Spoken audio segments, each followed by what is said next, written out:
Hello everyone, my name is Aaron and welcome back to another video. Today I'll be taking a look at LEGO Star Wars set number 75523. This is the Scariff Stormtrooper buildable figure. It has 89 pieces, costs $20 when it released, sorry, $25.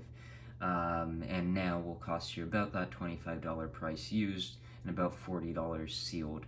So this set released in 2017 alongside Rogue One, alongside a bunch of Rogue One sets as well as buildable figures. Some not as great as others, and some that are still on shelves today, like Jyn Erso, who seems to pop up at stores every now and again for some reason, now 7 years on. So this is a buildable character. That was a subline from LEGO Star Wars from 2015 to its cancellation in 2018. A subline that really isn't all that well received. A gimmicky style of sets that we actually have seen sort of a return to in the last few years with superhero themes from Marvel and DC. I don't know if we ever see it return in Star Wars. I'm very surprised that they returned to it with its reception in Star Wars and its seeming reception in Marvel. It hasn't seemed all that positive, but I think there are some very solid buildable characters, and this is definitely one of them. It's funny, like the two Tang characters that released in buildable characters that I can think of, the Scariff Stormtrooper along with General Grievous, are two of the best, especially Grievous. Grievous is absolutely amazing, a very solid set. But this one, I think, is very cool. One thing about these non-humanoid, well, I guess of course there's a human underneath the Stormtrooper helmet, but with the non-human faced characters or helmeted characters, I guess, the helmeted characters look very cool because they have these helmet pieces that just look very, very cool. Now, I guess you can make the argument that the helmet pieces just don't really look like Lego pieces. They look like something you'd see on an action figure.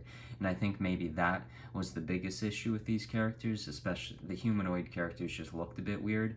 But ones like this, it was probably the fact that they just didn't really feel like Lego sets. And of course, this construction figure idea that you'll see in Hero Factory and Bionicle is very popular in one group, and then you're going to have other people in the Lego space who just don't like it at all and don't feel it's at all like Lego with the non-brick building system. But I think this one is very solid. It has some really cool printed parts along the leg as well as the arms, the torso, and then the head.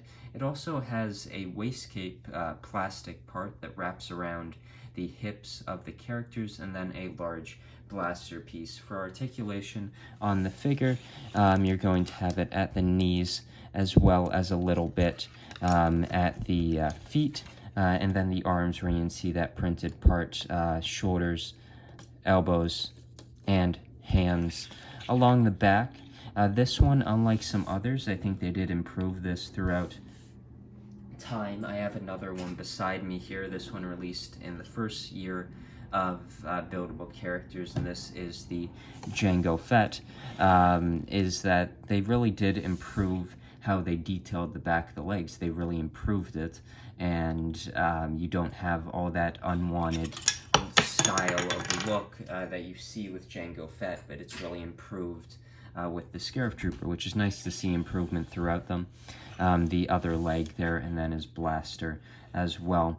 The head can swivel and move pretty much as you would want for this character. I think the Scariff Stormtrooper is a very, very solid buildable character, definitely one of my favorites. And yeah, I think it's a very solid one. It's not all that expensive to get now after its retirement. So yeah, if you're interested in Rogue One, this is of course going to be one of the cheaper Rogue One sets, or these buildable characters. The sets definitely are a lot more interesting, but there's things like this that, of course, this Scariff Stormtrooper is the cheapest way you can get a Scariff Stormtrooper in LEGO, because the minifigures are quite expensive, but the Scariff Stormtrooper is probably my favorite design Stormtrooper in Star Wars. There's just something about it I absolutely love, and I absolutely love it here. I think it's a very solid buildable character, definitely one of the better ones. And yeah, I definitely recommend it if you're interested in the trying out the buildable character system, or wanting some more Rogue One stuff that isn't going to be all that expensive. So thank you for watching this video, and I'll see you in the next one. Bye.